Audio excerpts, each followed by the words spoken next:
সারাটা দিন কাজ আর কাজ, কাজ ছাড়া আর ব্যস্ততা ছাড়া যেন জীবনে কোনো কথাই নাই। সারাটা দিন কাজ করতে সত্যি আর ভালো লাগে না, মনে হয় যে একটু বিশ্রাম করি। একটু যদি বিশ্রাম করতে যাই তবে হাজারো কাজ আমার বিশ্রামের পরে চোখের সামনে ভেসে ওঠে। সেই কাজগুলো করতে গিয়ে মনে হয় কেন আমি বিশ্রাম করছিলাম, কেন আমি একটু আরাম করতে গিয়ে এতগুলো কাজ আমার পেন্ডিংয়ে পড়ে গেল। আমি যদি আরামটুকু না করতে যাইতাম তাহলে এতগুলো কাজ আমার পেন্ডিংয়ে থাকতো না।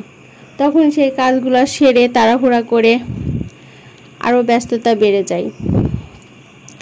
আসলে জীবনটা এমন কেন আমি বুঝি না। সবচাইতে মজার আর সবচাইতে আনন্দের হচ্ছে বিয়ের আগের জীবনটা। বিয়ের আগের জীবনটা হচ্ছে বাবার হোটেলে বসে বসে মজা করে খাওয়া।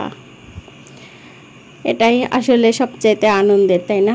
মা রান্না করবে, বাবা সব কিছু এনে গুছায় দিবে, মা রান্না করে দিবে, আর আমি বসে বসে খাবো। এই লাইফটা কত যে মজার।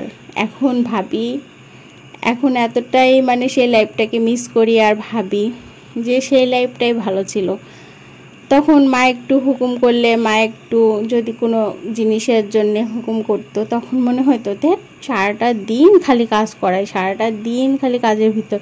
কিন্তু এখন তার চেয়ে যে অনেক ডবল কাজ করতে হয়, অনেক অনেক অনেক বেশি কাজ করতে হয়।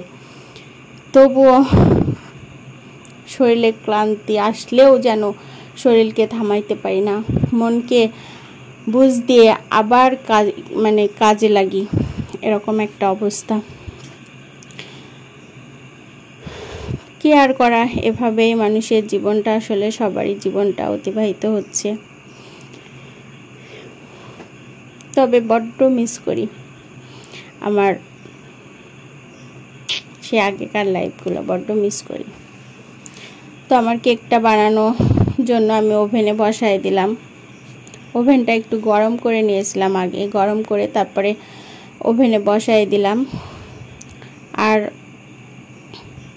এদিকে আমি কেকের ক্রিম তৈরি করছি। আমার বাচ্চারা আবার কেকটা হচ্ছে ক্রিম দিয়ে খাইতে অনেক পছন্দ করে, ওই কারণে কেকের ক্রিমটাও আমি তৈরি করে নিলাম। আর এখানে একটু কালার দিয়ে কেকের ক্রিমটা তৈরি করছি। আর এই তো কেকটা আমার তৈরি হয়ে গেছে আলহামদুলিল্লাহ।